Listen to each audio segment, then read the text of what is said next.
Épisode 45. Au bout de longues heures, la tempête se calma un peu. C'est alors que des côtes apparurent. Ce sont celles des îles de Naxos, annonça Nausithos. Thésée ordonna qu'on mît le cap sur ce rivage. Il fallait de toute urgence mettre Ariane à l'abri. La mer était encore bien agitée. Nausithos n'avait pas envie de s'approcher de l'île. Il redoutait que la tempête reprenne et que le navire vienne se fracasser sur les rochers. Mais Ariane semblait prête à rendre son dernier souffle. Le marin obéit aux ordres de Thésée et le navire accosta en catastrophe. Bien vite, Ariane fut débarquée.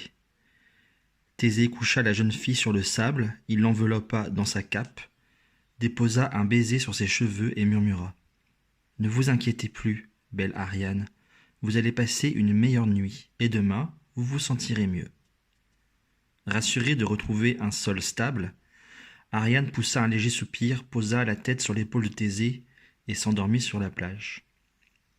Thésée s'endormit à son tour. Que se passa-t-il exactement cette nuit-là ? Pendant son sommeil, Thésée eut une étrange visite, celle d'un être cornu et barbu. Thésée savait bien qu'il dormait, pourtant il voyait le visiteur comme si sa présence était réelle. « Je suis Dionysos, le dieu du plaisir, du vin et de l'ivresse, » dit-il.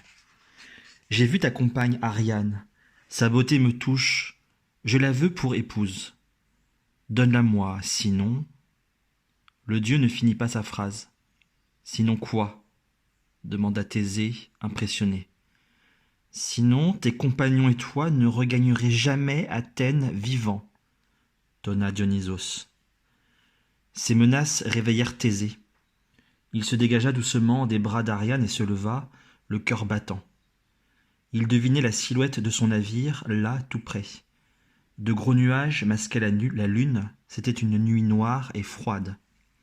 Thésée frissonna, troublé par le rêve qu'il venait de faire. Soudain, le vent sembla reprendre de la vigueur. Les voiles sombres se mirent à claquer avec une force presque surnaturelle. Le bateau eut l'air de se cabrer. Thésée crut voir la silhouette de Nausithos surgissant sur le pont.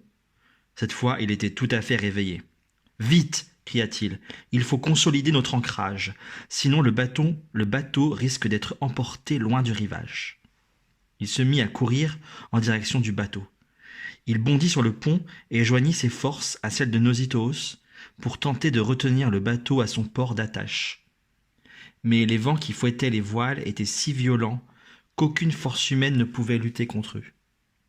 En quelques minutes, les amarres auxquelles le bateau était attaché se rompirent.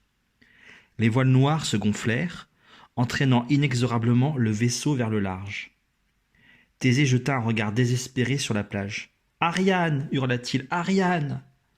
Mais le vent emporta ses paroles loin de l'île où la jeune fille dormait. Qu'allait-il se passer lorsqu'elle se réveillerait ? Ariane était si éprouvée par la traversée que la tempête ne la réveilla pas. Mais cette nuit-là, son sommeil fut peuplé de cauchemars. Elle errait dans les couloirs du labyrinthe, se heurtant aux parois, cherchant désespérément à s'en échapper. Course éperdue, cavalcade haletante d'un animal pris au piège.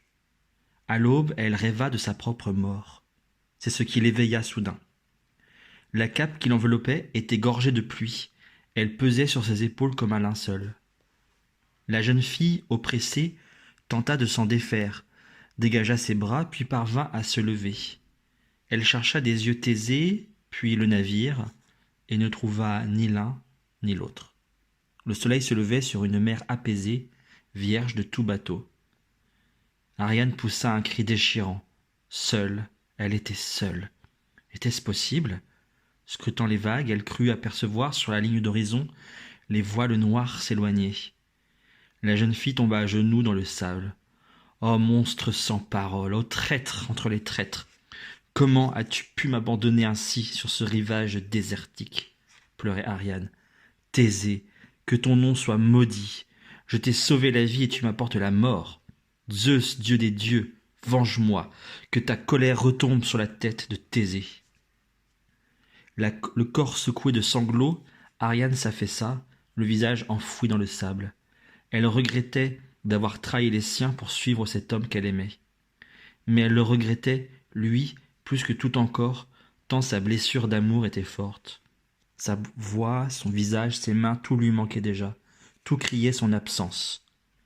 Ariane gardait le visage dans le sable, incapable de calmer sa douleur. Comment pourrait-elle survivre à cet abandon?